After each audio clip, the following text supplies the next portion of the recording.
Good evening and welcome inside this Wednesday night edition of The Extra Point. I'm Elliott Polakoff. I think it'll still take a little time to get used to seeing Arizona State playing teams like BYU or Baylor, but no doubt the Sun Devils, they are definitely excited about being in the Big 12. We are down to the final two teams, and for the first time since 2017, it'll be a battle of two 1 seeds for the national title. What a performance by the LA Rams here at State Farm Stadium. They hadn't won a single game all year long by more than 10 points until tonight. Do you own your own banana suit costume, or do you just rent it?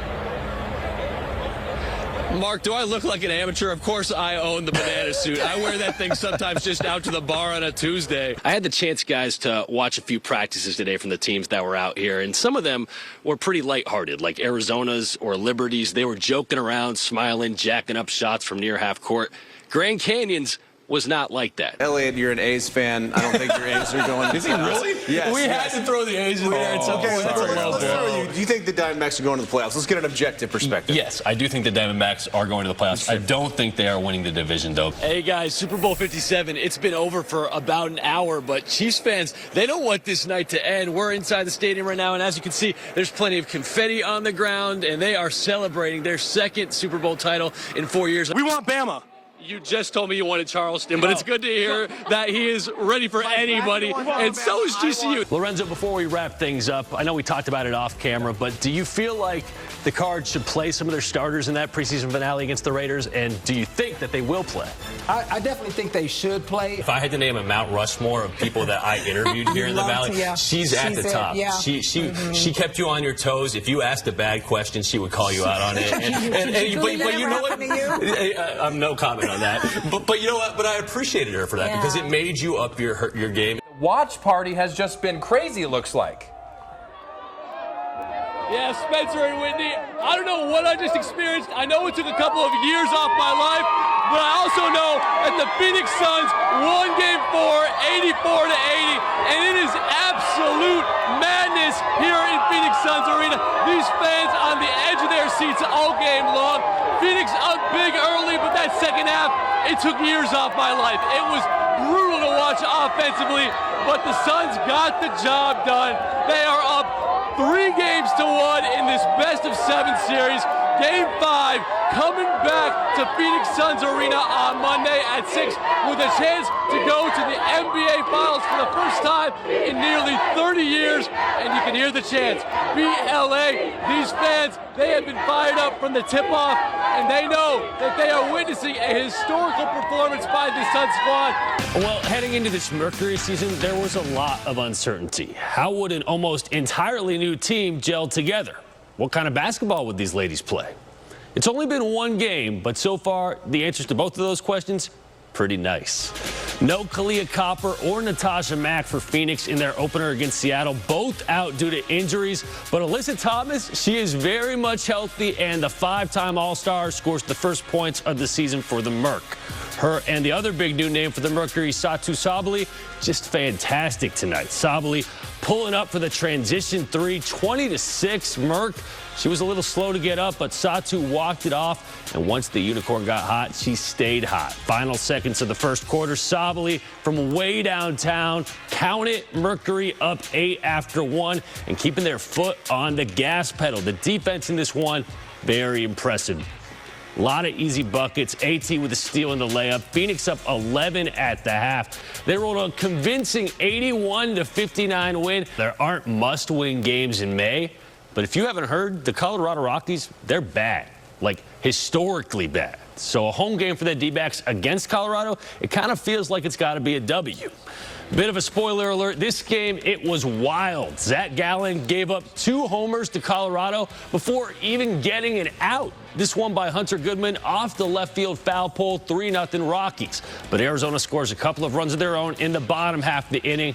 And it was only a matter of time until the Rockies started getting rocky. That ball thrown away. Pavin Smith scores 3-3 after 1. Bottom of the second inning, D-backs bats stay hot. Lourdes Gurriel Jr. gapper to right center. Geraldo Perdomo scores. Ketel Marte scores. D-backs up 5-3. but the Rockies came back to tie it. The D-backs, they responded with some more runs in the fourth. Corbin Carroll with the line drive to right. It is 10-6 Arizona. The Snakes, they scored runs in the first 5 innings. They led multiple times in this one, but somehow the Rockies finding a way back into it. And then in the 7th, Jordan Beck takes Ryan Thompson to deep left for the go-ahead 2-run bomb. Arizona had been 151-0 when scoring 12-plus runs before tonight. Make it 151-1. D-backs fall 14-12, and they're now 1-3 this year when scoring 11 runs or more in a game. That is not D-back baseball. All right, how about some soccer? Rising looking for their 2nd straight victory at home against Monterey Bay. And that'll do. JP Searcy pouncing on the ball in the box before the Monterey keeper can get there. 1-0 Los Rojos. And then just before 90 minutes are up, Rising getting a little insurance courtesy of an absolute golazo from Ryan Flood from outside the box. Just absolutely lets it rip, and nothing the Monterey keeper can do about that. 2-0 Rising. They hold on to win by that score, and they are now on their first winning streak of the year. Elliott is here with more on the bonds that bring these girls together. Yeah, and yet, and Vanessa, to say that these girls are tight-knit over at Miami, that would be an understatement. A lot of them have been playing basketball together since elementary school. And these ladies, they came so close to winning it all last year before losing to Phoenix Country Day in the 2A state title game. Now, they're on a mission to take things one step further in 2025. 1, 2, 3, 1. We knew that this was going to be special. The work for this year's Miami girls basketball team started as soon as the clock hit 0 in last year's 60-30 state title loss. That motivated us, okay, we need to be better this year.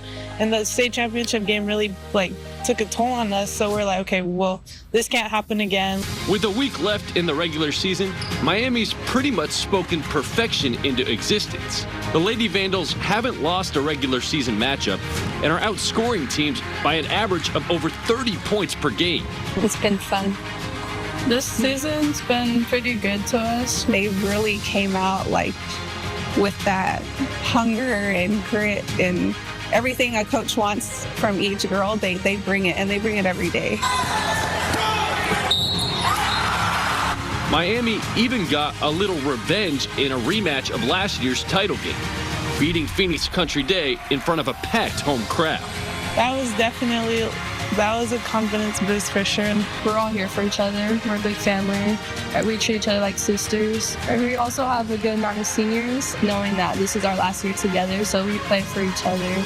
But not just each other. These Miami girls are also playing for those that came before them, like longtime head coach Ken Vargas, who passed away right before this school year started. I know he's so happy and proud of us. Yes, I know he's excited for us. We feel his presence, and we want to win one for sure, and we know he's watching. He has the best seat in the house.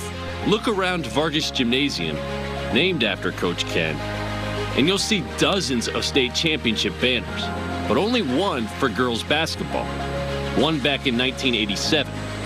38 years later, this Miami team is ready to change that.